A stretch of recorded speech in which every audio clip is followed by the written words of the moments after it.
24/7 UPA. जहां तक कि इस बार Indian prime minister United State of America में नहीं गए यूएन के जनरल असेंबली सेशन को अटेंड करने, मगर मैं आपको बता दूं इस बार का सेशन कुछ अलग था। ऐसा किसी में नहीं सोचा होगा। पहली बात तो कोलंबिया देश, आपने देखा होगा कोलंबिया साउथ अमेरिका का एक देश है जिसके ऊपर पनामा से और नॉर्थ ईस्ट के अंदर वेनेजुएला से सीमा लगती है। इनके जो प्राइम मिनिस्टर है या प्रेसिडेंट है वो न्यूयॉर्क जाते हैं जहाँ पर यूएन के हेडक्वार्टर है, और डोनाल्ड ट्रंप को क्या धोते हैं ये मंच पर खड़े होकर के कहते हैं कि ये जो आदमी है इसकी लेगेसी वैसी है जैसी हिटलर की है और इसके खिलाफ तो क्रिमिनल इन्वेस्टिगेशन होना चाहिए। ये कितनी बड़ी बात है, आप सोच कर देखिए कि कोई किसी के देश में जाकर उसी के अगेंस्ट बात करे, जो कि कोलंबिया के प्रेसिडेंट गुस्टावो पेट्रो ने यूएस के प्रेसिडेंट डोनाल्ड ट्रंप के बारे में कहा है। ये अब तक का सबसे बड़ा क्रिटिसिज्म है डोनाल्ड ट्रंप के टेन्योर का किसी फॉरेन लीडर से। और इसके साथ ही ये भी देखने को मिला है कि इंडोनेशिया की प्राइम मिनिस्टर, आई होप आप सब जानते होंगे, इंडोनेशिया के प्राइम मिनिस्टर कुछ समय पहले भारत आए थे और वो तब भी चर्चा में बने हुए थे। उनका कहना था कि मेरे अंदर तो इंडियन डीएनए है, और इस बार फिर वो चर्चा में आ गए। यहाँ तक कि भारत में नहीं पूरे वर्ल्ड में यूएन जनरल असेंबली सेशन में दोनों हाथ जोड़कर ओम शांति ओम बोला और ग्लोबल पीस के बारे में भी बात की। बहुत सारी चीजें हुई, हम एक एक करके डिस्कस करते हैं। अब हम पहले तो ट्रम्प की बात कर लेते हैं क्योंकि इसके लिए इस बार का सेशन कुछ डिफरेंट था, कुछ एक्स्ट्रा ऑर्डिनरी था। एक तो कोलंबिया के प्रेसिडेंट ने इसको इन्हीं के देश में हिटलर बोल दिया और क्रिमिनल इन्वेस्टिगेशन की बात कर दी। इसके अलावा ट्रम्प का स्पीच देने के लिए जा रहे थे तो एस्केलेटर रुक जाता है। पहले सब कुछ ठीक चल रहा था, जैसे ही ट्रम्प पैर रखता है एस्केलेटर रुक जाता है, जिसके कारण ट्रम्प भाई साहब गुस्सा हो गए। और इसका एक रीजन ये भी है कि ट्रम्प ने यूएन के जो $500 मिलियन बजट में कटौती कर दी, जिसके कारण 20% जॉब लॉस देखने को मिलता है। ट्रम्प का तो मानना है कि आज के दिन जो ये यूएन बॉडी है ये कहीं पर भी पीस एस्टेब्लिश करने में मुमकिन नहीं है। आप चाहे बहुत सारे वर्ल्ड वाइड वॉर देख लो, रशिया यूक्रेन वॉर, इजराइल फिलिस्तीन वॉर, अफ्रीका में डीआरसी, सूडान, बहुत सारे देशों में अभी तक कोई भी पीस एस्टेब्लिश नहीं हुई है।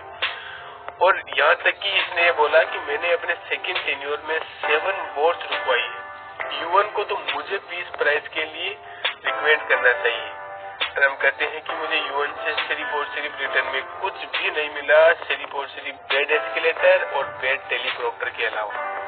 भाई साहब ने तो यूरोप को भी चेतावनी दे दी कि जो आपके देश में आज के दिन जो इलीगल माइग्रेंट की संख्या बहुत भारी तादाद में बढ़ गई, अगर आपने हमारी पॉलिसी नहीं अपनाई तो आपको भी आगे चलकर प्रॉब्लम देखने को मिले। इसके साथ ही यूरोप को ये भी कहा कि आप भी रशिया से ऑयल इंपोर्ट कर रहे हो। और जब इसकी स्पीच खत्म होती है और जैसे ही ये सेशन से बाहर आता है तो एक रिपोर्टर ने इनसे पूछा कि आप भी तो रशिया से यूरेनियम इंपोर्ट कर रहे हो।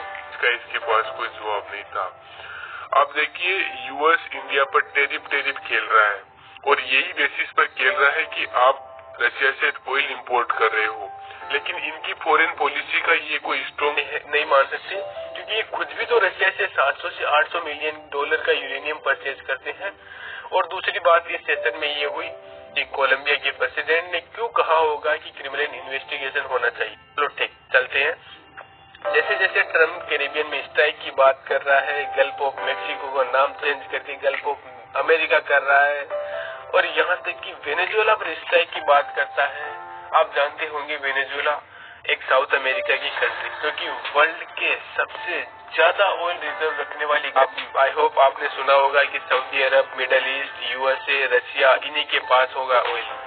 ऐसा नहीं है, इन्हीं के पास ऑयल है, लेकिन वर्ल्ड का सबसे ज्यादा रिजर्व किसी के पास है तो वेनेजुएला के पास है। फिर आप सोच रहे होंगे कि वेनेजुएला के पास इतना ऑयल है फिर भी वो इतना गरीब, इतना पिछड़ा, इतनी क्राइसिस क्यों झेल रहा है? उसका वन रीजन है यूएस। यूएस ने इतने टेरिफ पर लगाए हैं कि हालत खराब हो। वो कुछ किसी इंटरनेशनल मार्केट में सामान नहीं बेच सकते, वो ना एक्सपोर्ट कर सकते, कंपनीज आ सकती वहां पर। ये सब प्रॉब्लम उसके अलावा हम बात करते हैं इस सदी के सबसे शानदार और चौंकाने वाले टॉपिक की, जो कि आज के दिन तक ऐसा किसी फॉरेन लीडर ने नहीं किया होगा। यहाँ तक कि इंडियन किसी प्राइम मिनिस्टर ने नहीं किया होगा। वह बात इंडोनेशिया प्रेसिडेंट ने कर दी। इंडोनेशिया एक मुस्लिम मेजोरिटी कंट्री, इन्होंने जो करा है, यूएन में जाते हैं, संस्कृत में ग्रीट करते हैं और अपनी स्पीच के अंत में ओम शांति ओम बोलते। पर आज के समय ग्लोबल रिलीजियस यूनिटी की आवश्यकता है, ये भी बोलते हैं। कहते हैं कि क्या ये यहूदी अलग है, ये मुस्लिम अलग है, ये हिंदू अलग है, ये सब छोड़कर ग्लोबल रिलीजियस यूनिटी और एक दूसरे के रिलीजियस को रिस्पेक्ट करने की आवश्यकता है। अगर सभी कंट्रीज के लीडर्स इनकी तरह सोचते तो ये ग्लोबल रिलीजियस यूनिटी एक रियलिटी बन जाती। Really such an example for the world leaders how to behave with the harmony and international. इन्होंने भी यही कहा कि मैं 20,000 सोल्जर्स को गाजा में हेल्प के लिए भेजूंगा ताकि पीस को इंश्योर कर सके। और इन्होंने ये भी कहा कि we must also recognize, we must also respect and we must also guarantee the safety and security of the state of Israel. Only then we can establish the real peace. इसी के साथ यूक्रेन के president Zelensky साहब भी आते हैं session के अंदर और उन्होंने भी कहा कि यूक्रेन इज ओनली द पासिको। उनका डायरेक्ट इंडिकेशन था कि रूस आने वाले समय में बहुत सारे देशों को कब्जाएगा, बस यूक्रेन उनमें से पहला। आप देखना चाहते हो तो आने वाले समय में देख सकते हो। बात करते हैं भारत की। जैसा कि आपको पता ही है कि भारत को एस जयशंकर साहब ने यूएन में रिप्रेजेंट किया और एक लंबी चौड़ी स्पीच दी जो कि पीस से रिलेटेड थी, इन्वायरमेंट चेंज से रिलेटेड थी, इन्वायरमेंट कंसर्न से, और साथ ही साथ टेररिस्ट को कंडेम करने की बात साथ as epicentre of terrorist is Pakistan. और साथ ही साथ इन्होंने यूएन के परमानेंट और टेम्परेरी दोनों सीट में बदलाव को लेकर भी बात की। भारत ये जिम्मेदारी संभालने के लिए तैयार है। उनकी जो स्पीच थी वो वर्ल्ड मीडिया में इतनी वायरल हो रही है, पूरे फॉरेन पॉलिसी को अडॉप्ट करने की सोच रहा है। I hope this is really helpful for you. मिलते हैं अगले वीडियो के साथ, तब तक के लिए